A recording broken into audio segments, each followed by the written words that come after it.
আমি আজ দশম শ্রেণীর ছাত্রদের জন্য দ্বিতীয় পর্বে করণীর নবম অধ্যায়ের অঙ্ক আজকে মূলদ অমূলদ দিয়ে শুরু করব।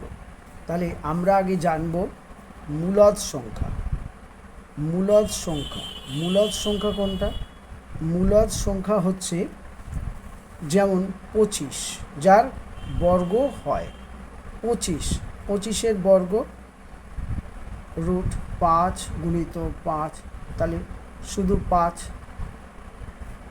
তারপরে 25-এর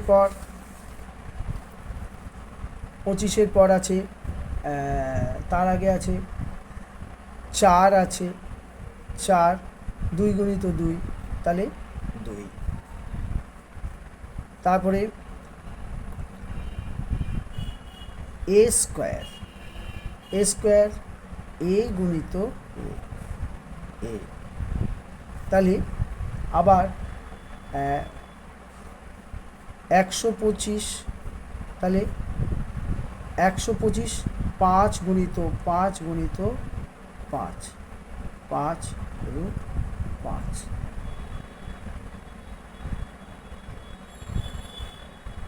এগুলো হলো মূলদ সংখ্যা, ঠিক আছে?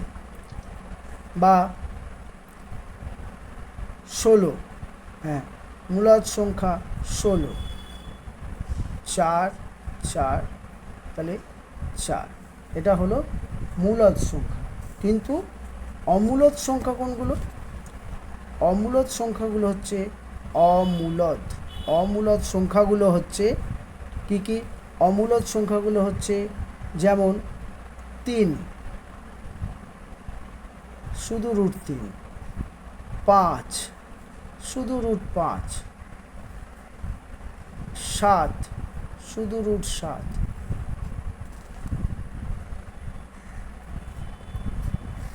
যেমন 7 রুট 3 রুট 7, 3 রুট 7, 3 রুট 25, এগুলো হচ্ছে অমূলদ সংখ্যা, ঠিক আছে? এইবারে আসবো, এটা তাহলে মূলদ সংখ্যা গেলাম, যেগুলোর বর্গ হয়, যেগুলোর ঘন হয়। মূলদ সংখ্যা যেগুলোর বর্গ মূল বা ঘনমূল কিছুই হয় না, যেগুলোর বর্গমূল ঘনমূল হয় না, সেগুলোই হচ্ছে অমূলদ সংখ্যা। আর করণীয় কোনগুলো? যেগুলো বর্গ হয়, বর্গ থেকে বর্গমূল হয়, সেগুলোই হচ্ছে করণীয়। আচ্ছা, তাহলে এবার আমি আসব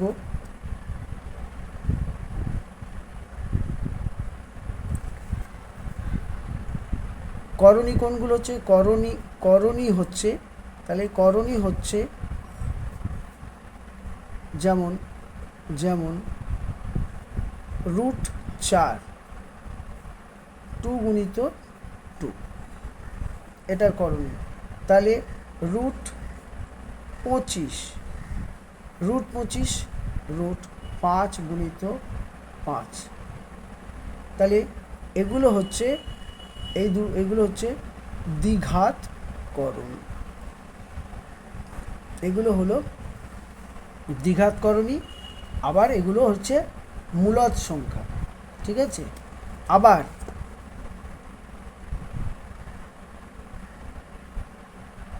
শ্রীধর আচার্যের সূত্র অনুযায়ী, শ্রীধর আচার্যের সূত্রে যদি যাই, সূত্রানুযায়ী কী হবে?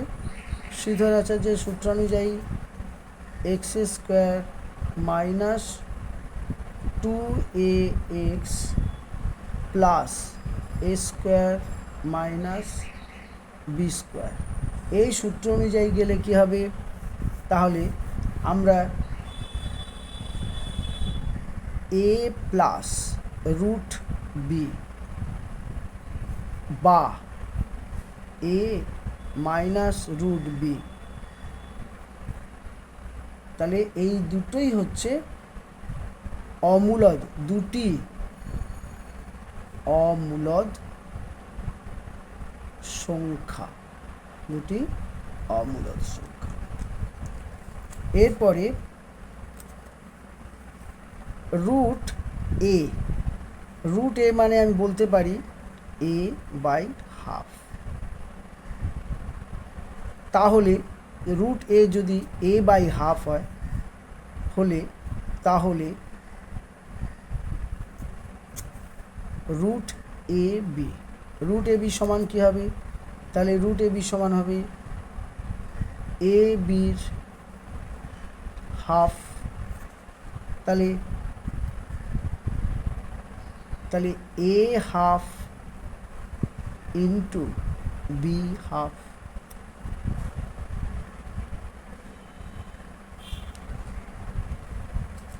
তাহলে তখন এটা আবার হয়ে যাচ্ছে এই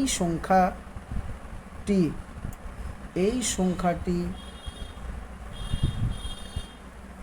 অঋণাত্মক,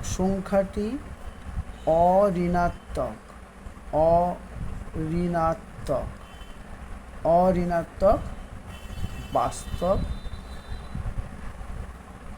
সংখ্যা। সেটা কোনটা তাহলে হচ্ছে সংখ্যা? অঋণাত্মক বাস্তব সংখ্যা হচ্ছে তাহলে এ আর বি। তাহলে বোঝা গেল। আবার যদি রুট এ বাই বি অর্থাৎ এটা পুরোটা রুট এ বাই বি, তাহলে সেটা কি হচ্ছে?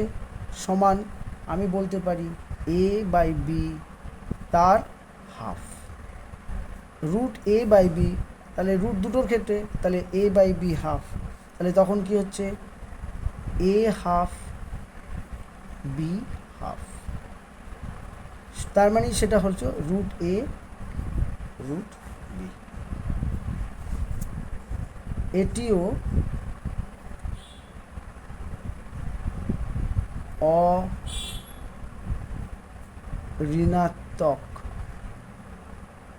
অঋণাত্মক বাস্তব সংখ্যা।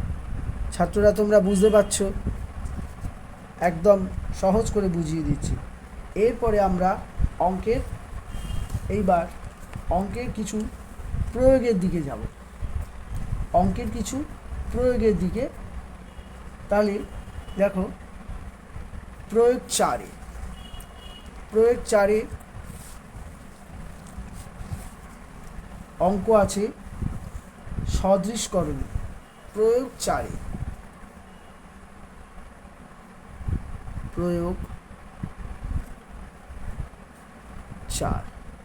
আগের পর্বে দেখিয়েছি সদৃশকরণী কিভাবে বের করতে হয়। সদৃশকরণী দ্বিঘাতকরণীর মধ্যে কোনগুলো সদৃশকরণী, এখানে সেই দ্বিঘাতকরণীর মধ্যে কোনগুলো সদৃশকরণী। প্রয়োগ 4-এ আছে রুট 48, রুট 27, রুট 20 ও রুট 75 সদৃশকরণী কোনগুলো বার করতে হয়। সদৃশকরণী নির্ণয়। তাহলে কীরকম হবে? তাহলে রুট 48 কী হবে? তাহলে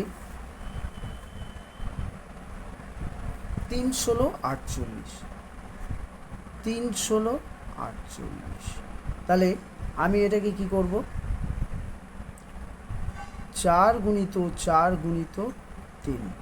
তাহলে 4 গুণিত 4 গুণিত 3, তাহলে দুটো 4 আছে, তা সেখান থেকে একটা বর্গমূল 4 হবে, 4 রুট 3। আচ্ছা, এরপরে আসবো 27টা কি লিখব? 3 9 27, 3 গুণিত 9 গুণিত 3। তাহলে এটাকেও করব 3 গুণিত 3 গুণিত 3। তাহলে এখানে দুটো 3-এর বর্গ মানে একটা 3 বর্গমূল 3 রুট 3। আচ্ছা, এরপরে আসবো 20টা কি হবে? 4 5 20, 4 গুণিত 5। তাহলে 2 গুণিত 2 গুণিত 5। তাহলে এখানে দুটো 2-এর মধ্যে একটা 2 পেয়ে যাচ্ছে বর্গমূল, রুটের বাইরে চলে গেল, 5-এ রুট থেকেই গেল।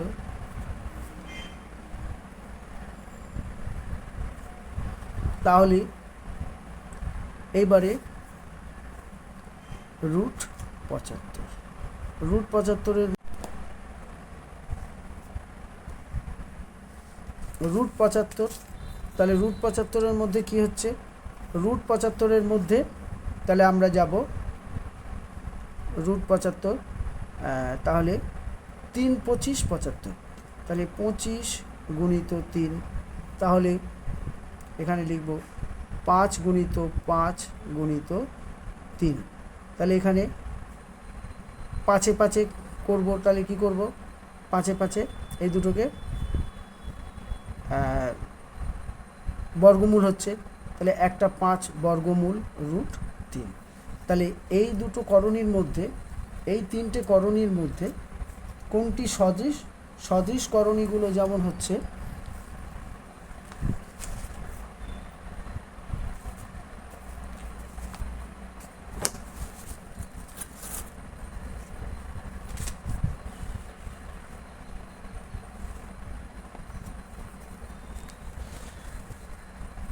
তাহলে এখানে লিখব সদৃশ, সদৃশ, সদৃশ করণী হলো 4 রুট 3, 3 রুট 3, 5 রুট 3। অসদৃশ, অসদৃশ করণী হলো 2 রুট 5। বোঝা গেল? আচ্ছা, এবার পরের পাতায় যাব। পরের পাতাতে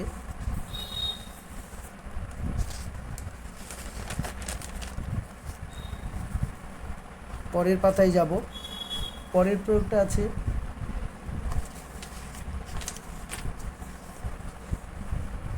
প্রয়োগ 6।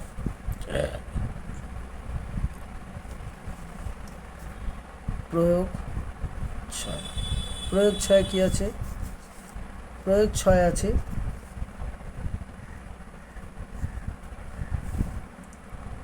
প্রয়োগ 6 আছে রুট 2 প্লাস রুট 8 এবং রুট 2 মাইনাস রুট 8-এর মান মান হিসেব করব। তাহলে এর মান হিসেব করি, মান হিসাব করি। তাহলে মান হিসেব করব। মান হিসেব কীভাবে হবে? তাহলে লিখব রুট 2 প্লাস রুট 8 যোগ, যদি করি যোগ রুট 2 মাইনাস রুট 8। তাহলে এবার এর যোগ করলে কি দাঁড়াবে? সমান। তাহলে ব্র্যাকেট উঠবে রুট 2 যোগ রুট 8 যোগ রুট 2 বিয়োগ রুট 8 বিয়োগ রুট 8। তাহলে এবার কি হচ্ছে? যোগ 2 এর সাথে যোগ 2 যোগ হবে, যোগ 8 রুটের সাথে বিয়োগ রুট 8। তাহলে কত হচ্ছে? 2 এ 2 যোগ করলে, তাহলে এখানে একটা এখানে দুটো, তাহলে 2 রুট 2 হবে। 2 রুট 2, রুট 2 রুট 2 কিন্তু রুট 4 হবে না, 2 রুট 2। আর এইখানটাতে রুট 8 আর রুট ইয়েতে, তাহলে এটা বিয়োগ হয়ে যাবে, এটা হয়ে যাবে 0, কেটে যাবে। তাহলে এটার হবে অ্যান্সার। যদি আমরা এটাকে বিয়োগ করি তাহলে মানটা কি হবে? বিয়োগ করলে রুট 2 যোগ রুট 8 বিয়োগ রুট 2 মাইনাস রুট 8। তাহলে এটা বিয়োগের ক্ষেত্রে কী হবে? এটা বিয়োগ আছে, বিয়োগের ক্ষেত্রে কী হবে? যোগের ক্ষেত্রে এটা হলো, তাহলে ব্র্যাকেট উঠে যাবে রুট 2 যোগ রুট 8 বিয়োগ রুট 2, ব্র্যাকেট উঠে যাচ্ছে, মাইনাসে মাইনাসে প্লাস রুট 8। তাহলে কী হবে? সেক্ষেত্রে root 2 minus root 2 plus root 8 plus root 8। তখন কি হবে? এটা এটা কেটে যাবে, তাহলে এটা হয়ে যাবে 2 রুট 8। বোঝা গেল? তখন এটার অ্যান্সার। আচ্ছা, এই গেল। এর পরের প্রয়োগে আসছি। পরের প্রয়োগে বলছে প্রয়োগ 9 প্রয়োগ 9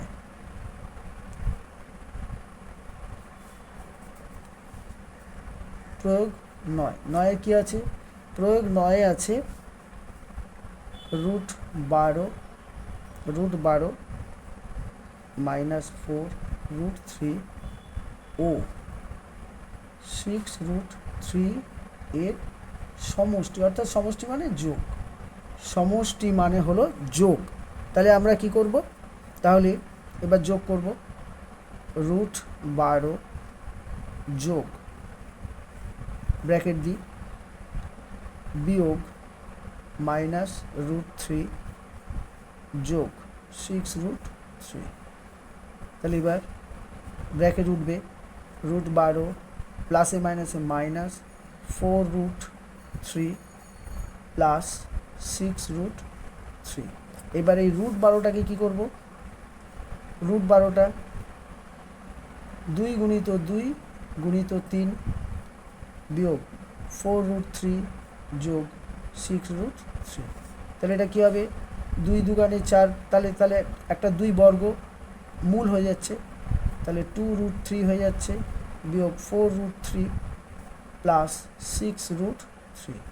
তাহলে এটাকে কিভাবে সাজাবো, 2√3 যোগে আছে প্লাস সরলের মতো 6√3 বিয়োগ 4√3। তাহলে এটা কী হবে 6 2 8√3 বিয়োগ 4√3। তাহলে কী হবে 8√3, অর্থাৎ √3 8টা থেকে √3 4টে বিয়োগ হবে, তাহলে 4√3। তাহলে এটাই হয়ে গেল এর অ্যান্সার। বোঝা গেল, 9 হয়ে গেল। 11তে কী করব, প্রয়োগ 11 প্রয়োগ